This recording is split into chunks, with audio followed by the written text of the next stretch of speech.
MLA camp కార్యాలయంలో ఏర్పాటు చేసిన మీడియా సమావేశానికి ఇచ్చేసిన పెద్దలు గౌరవనీయులు ఉభయ జిల్లాల అధ్యక్షుడు గోవింద్ గారికి, పట్టణ అధ్యక్షుడు శేఖర్ గారికి, మార్కెట్ వైస్ చైర్మన్ రమేష్ గారికి, ఇక్కడికి వచ్చిన పాత్రికేయ మిత్రులందరికీ, మీడియా వారికి అందరికీ కూడా పేరు పేరు నా హృదయపూర్వక నమస్కారం. ఈరోజు ఈ ప్రెస్ మీట్ ఏర్పాటు చేయడానికి కారణం, తూర్పుగోదావరి జిల్లాలో కాపు నాయకులు కాపులకు అన్యాయం జరిగిపోతుంది, సాయి కృష్ణ అతన్ని మర్డర్ చేసి శవాలు కూడా దొరకకుండా చేసేశారు అనే ఆరోపణలు చేస్తూ పవన్ కళ్యాణ్ గారు కాపులకు అన్యాయం చేస్తున్నారని ఆరోపణలు చేస్తూ మీటింగ్ పెట్టడం జరిగింది. అసలు పవన్ కళ్యాణ్ గారు కానీ, పవన్ కళ్యాణ్ గారి క్యారెక్టర్ కానీ మీకు అసలు ఆలోచన ఉందా? భారతదేశ చరిత్రలో ఏ రాజకీయ నాయకుడు లేనంటే ఆలోచన ఉన్న వ్యక్తి పవన్ కళ్యాణ్ గారు. కులాలు లేవు, మతాలు లేవు, వర్గాలు లేవు, ప్రాంతాలు లేవు, అందరూ ఒకటే అనే భావన ఉన్న నాయకుడు పవన్ కళ్యాణ్ గారు.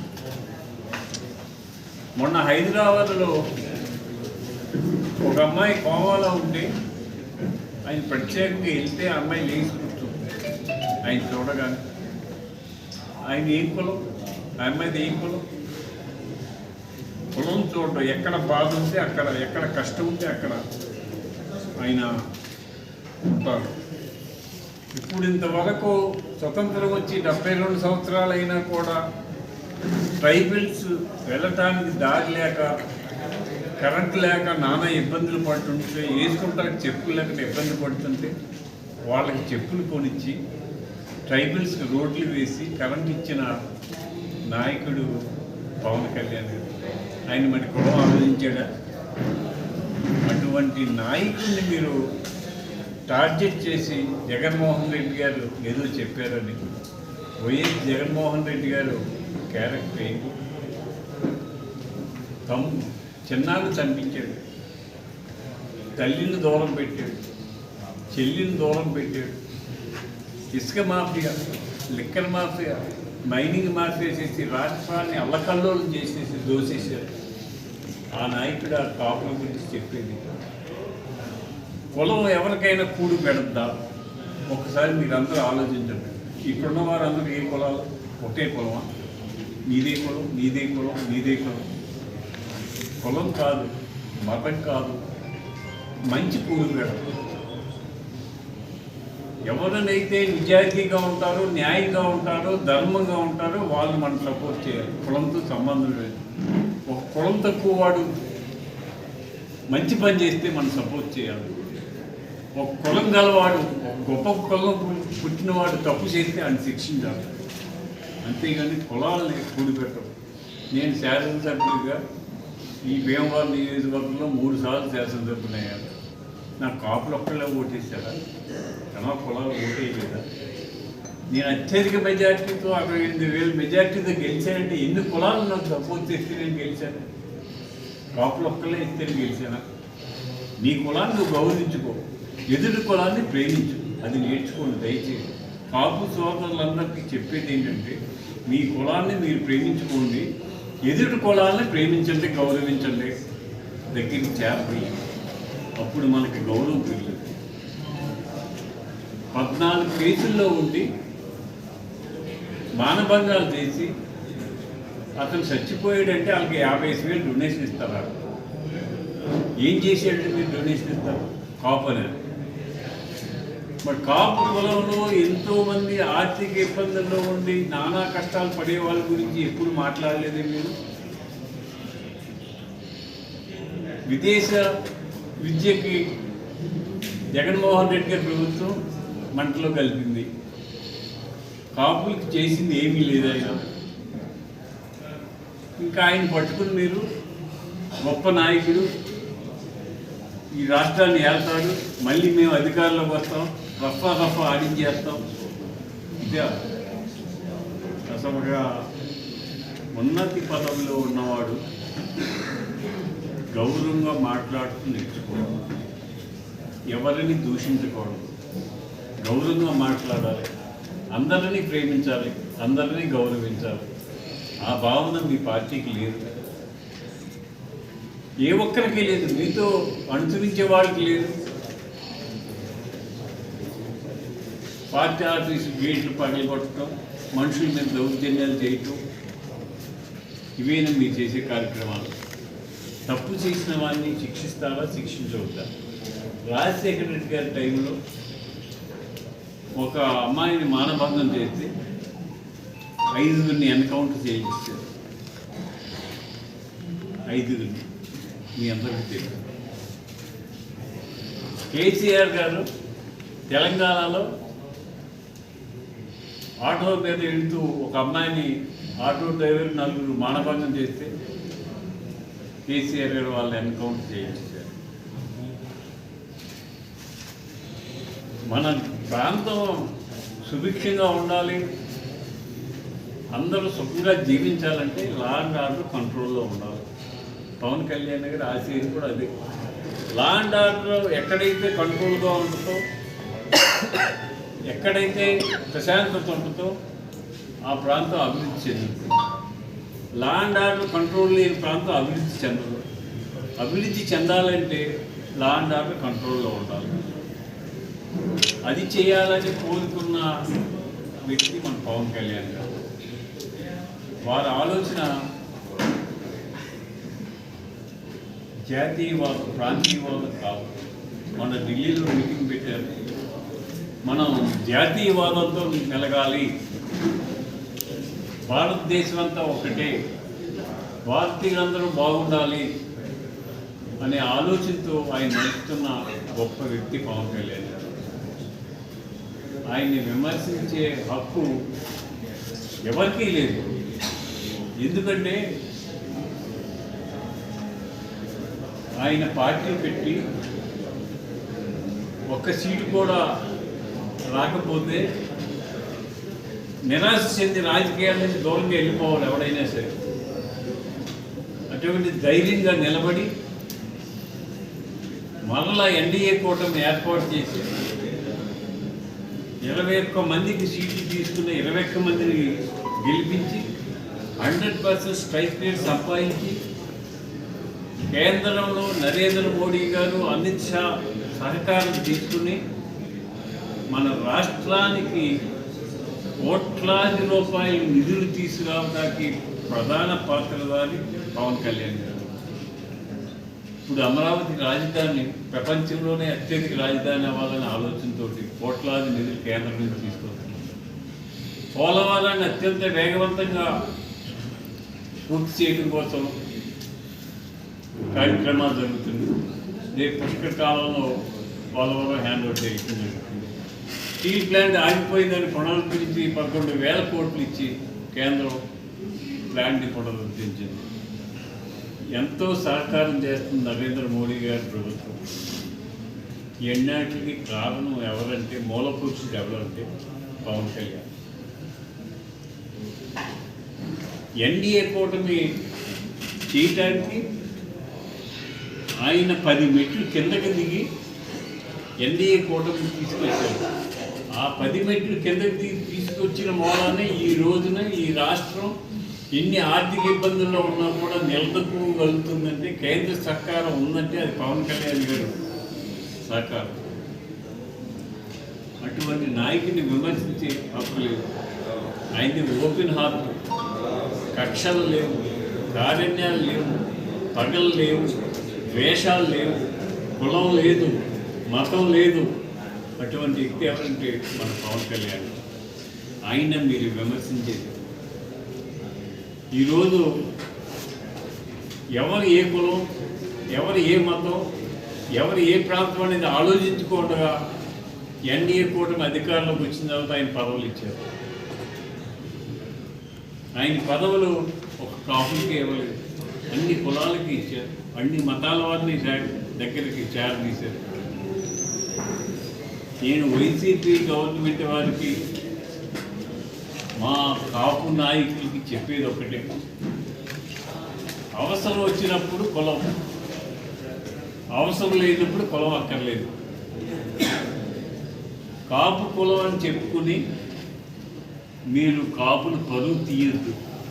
దయచేసి ఇలాంటి పిచ్చ పనులు చేసి ఉన్న కాపులకు ఉన్న గౌరవాన్ని పాడు చేయొద్దు. మీరు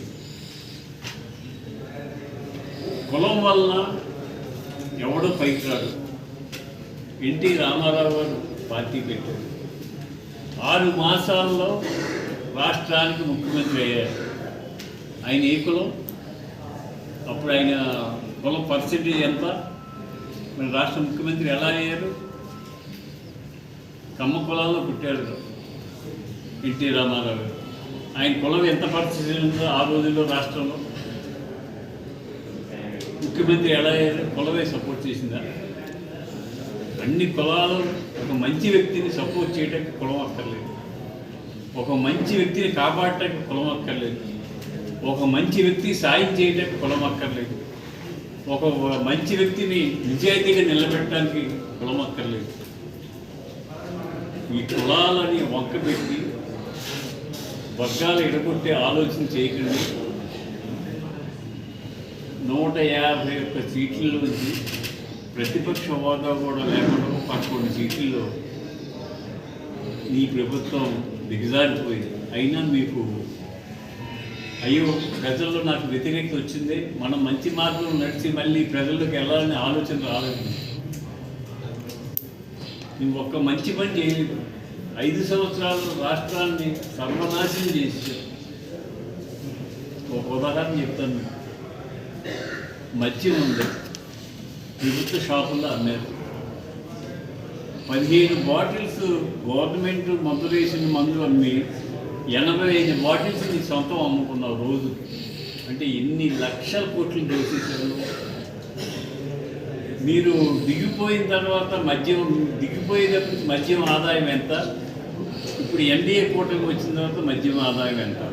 కోట్లాది రూపాయలు పెరిగిపోయింది. కారణం సిన్సియర్గా మేము చేస్తున్నాం.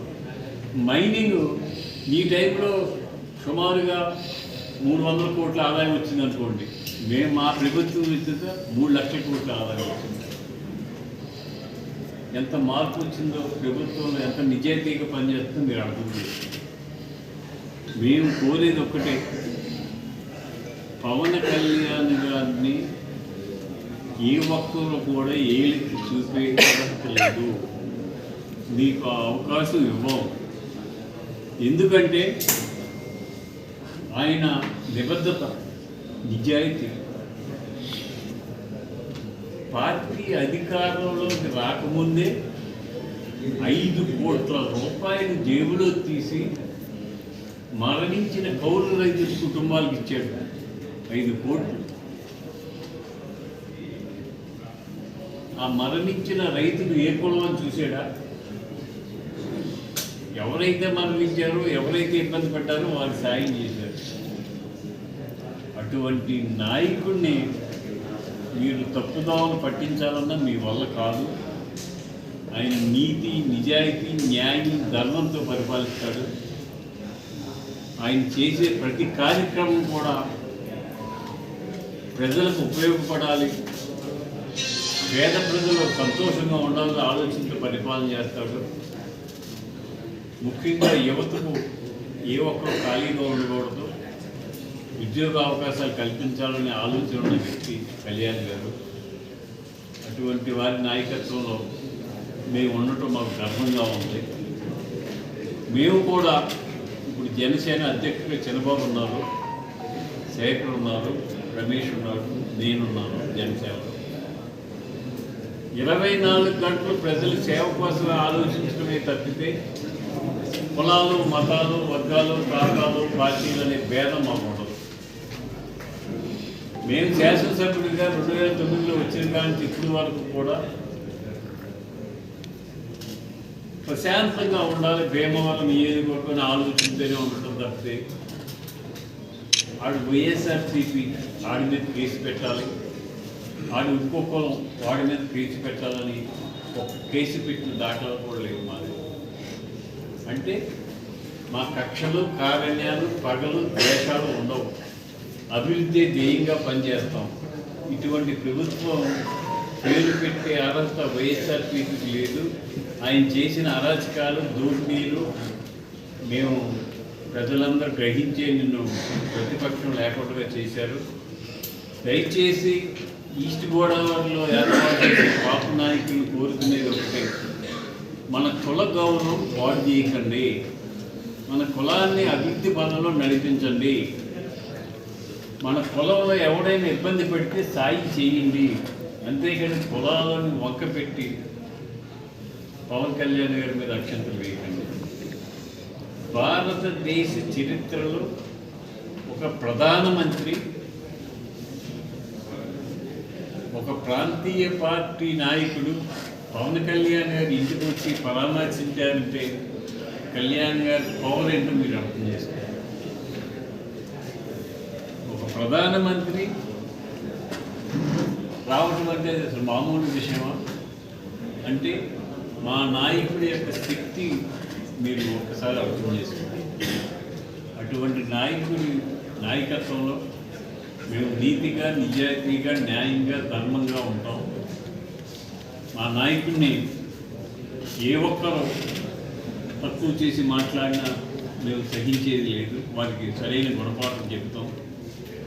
రాగల రోజుల్లో నియోజకవర్గ అభివృద్ధి కోసం ఎన్డీఏ కూటమి నిరంతరం కృషి చేస్తుంది. దానికి మీరందరూ కూడా సహకరించండి. ఏ కులము ఎవరిని కూడిపెట్టదో, నీ కష్టం నీకు కూడిపెట్టదు. అది గ్రహించుకుని ప్రతి ఒక్కరూ నడుచుకోవాలని మా ఆలోచన, మా ధ్యేయం ఒకటే. అందరూ ఒకటే, అన్ని కులాలు ఒకటే, అన్ని మతాలు ఒకటే, అందరూ సమానమే. ఏ ఒక్కరి మీద వ్యక్తిగత దేశాలు మాకు ఉండవు, ఎవరిని తక్కువ కులం అని చెప్పి మేము చూడము. అది మా సిద్ధాంతం. దాన్ని మీరందరూ గ్రహించి నడుచుకోవాలని ఈ వైఎస్ఆర్సీపీ నాయకులు ఇప్పటికైనా తెలుసుకుని రౌడీయిజం సపోర్ట్ చేయొద్దని చెప్పి కోరుతున్నాను. రౌడీయిజం సపోర్ట్ చేస్తే సమాజం పాడైపోతుంది. 14 కేసుల్లో ఉన్నవాడిని, 14 మర్డర్లు చేసిన వాడిని, మానభంగాలు చేసిన వాడికి అది ఏది శిక్ష పడితే దాని మీద రాజధాని వేసి పొలం ముద్ర వేస్తారా? ఎక్కడన్నా ఉందా ఇది? ఇటువంటి దుర్మార్గాన్ని సపోర్ట్ చేయొచ్చు. చెడుని ఎప్పుడైతే మనం దూరం పెడతామో మనం అందరం బాగుంటాం. మనం అందరం మంచిగా నడుచుకుందాం, మంచి సమాజాన్ని ఏర్పాటు చేద్దాం. ఈ సమాజం ఏర్పాటు కోసం మీరందరూ కూడా సహకరించండి. మంచి సమాజం ఏర్పాటు చేయటం కోసం ప్రతి ఒక్కరు కూడా భాగస్వామ్యం కావాలని చెప్పి కోరుకుంటూ ఈ రోజున మీరందరూ పిలిచిన వెంటనే వచ్చి ఈ కార్యక్రమం చేసినందుకు మీ అందరికీ నమస్కరిస్తూ సెలవు తీసుకుంటాం.